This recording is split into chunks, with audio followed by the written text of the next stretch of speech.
علی مریم کیه آقا؟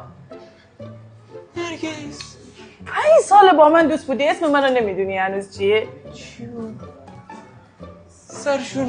سرشونه چیه ره؟ پر پری آفرین اینجا چی کار میکنی علی؟ من اینجا سر کارم دیگه پری اینجا پری تو کجا بودی؟ تو کجا بودی؟ تو چرا اینجوری ممیجه شدی؟ من پاساژ خوشبین این گالری طلای جام دیگه اینجا. اینو میدونم کوی منظورم میگه کجا بودی تو زندگیت کجا؟ تو زندگی من درگیر کار دیگه اومدم اینجا کار کنم.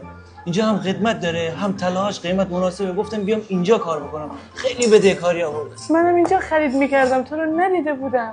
من تازه اومدم اینجا سر کار. علی شکسته شدی علی. بدهکاری بیا من میذارم تو بدهکار باشی مگه؟ نه دیگه نمیخواد. با خدا نمیذارم. نه ولش کن. آخه اینا نمیشه. من با اینا مشکلاتم حل نمیشه. بیا دوباره برگردیم با هم دیگه.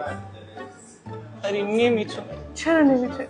پری بدهکار. آقا چقدر هست که نمیتونی؟ پری گیرم پری. چقدر هست؟ بدهکاری تو بگو من میدم.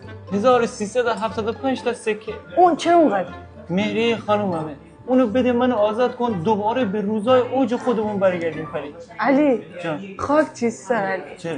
خاک تو 5 سال پیدا نمی من تی منتظر بیستم قامت ازدواج دارم میکنم مامان اینا